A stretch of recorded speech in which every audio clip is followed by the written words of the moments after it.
नमस्कार। हर इंसान को कहते हैं अपने जीवन में वेद और पुराण अवश्य पढ़ने चाहिए, क्योंकि वेद और पुराणों को पढ़ने से ज्ञान की प्राप्ति होती है और हमें उस परमात्मा की अनुभव होता है जिसको ढूंढने के लिए हम मंदिरों में, गुरुद्वारों में, मस्जिदों में, तीर्थ यात्राओं में, भजन में, कीर्तन में और पूजा पाठ में ढूंढते हैं।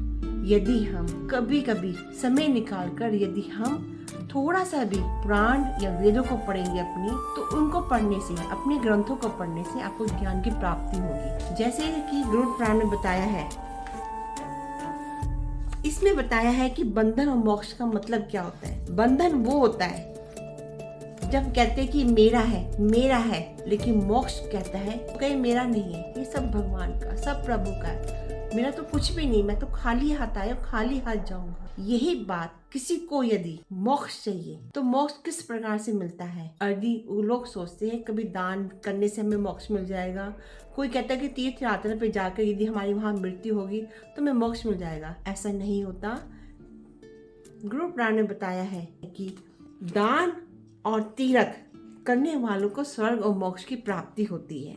किस दान को करने से और किस तीर्थों पर जाने से मनुष्य स्वर्ग में रह सकता है और किस पाप को करने से मनुष्य को नाना प्रकार के, अनेक प्रकार के नरकों में डूबना पड़ता है। ये हमारे को गरुड़ पुराण ने बताया है। कहाँ पर मृत्यु होने से प्राणी को स्वर्ग तथा मोक्ष की प्राप्ति होती है, जिससे कि उनका पूर्ण जन्म ना हो, यानी कि वो दोबारा इस दुनिया में ना आए। भगवान कहते हैं अयोध्या, मथुरा, माया, काशी, कांजी, अवंतिका और द्वारका, ये 7 पुरियां मोक्ष देने वाली होती है। यदि मनुष्य मृत्यु के समय एक बार हरि शब्द, 2 अक्षर का उच्चारण कर लेता है तो वो मोक्ष को प्राप्त करने के लिए कटिबद्ध हो जाता है।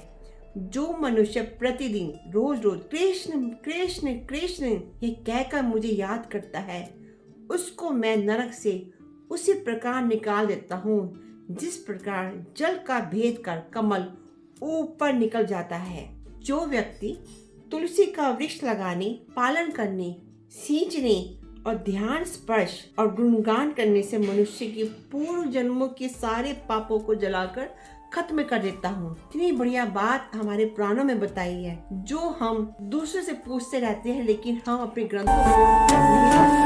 अब देखो, भगवान ने कहा है जो व्यक्ति निराहार व्रत के द्वारा अगर मृत्यु प्राप्त कर लेता है तो वो उसको भी मुक्ति मिल जाती है, वो सभी बंधनों से निर्मुक्त हो जाता है और ब्राह्मणों को दान देने से मनुष्य को मोक्ष की प्राप्ति हो सकती है, मोक्ष को प्राप्त कर भी लेता है। मनुष्य के मन में जैसा विश्वास होता है वैसा ही उन्हें कर्मों का फल प्राप्त होता है और वैसे ही उन्हें परलोक की गति मिलती है। ब्राह्मण, गौ, स्त्री और बालक की हत्या रोकने के लिए जो व्यक्ति अपने प्राणों का बलिदान कर दे उसको मोक्ष प्राप्त हो जाता है।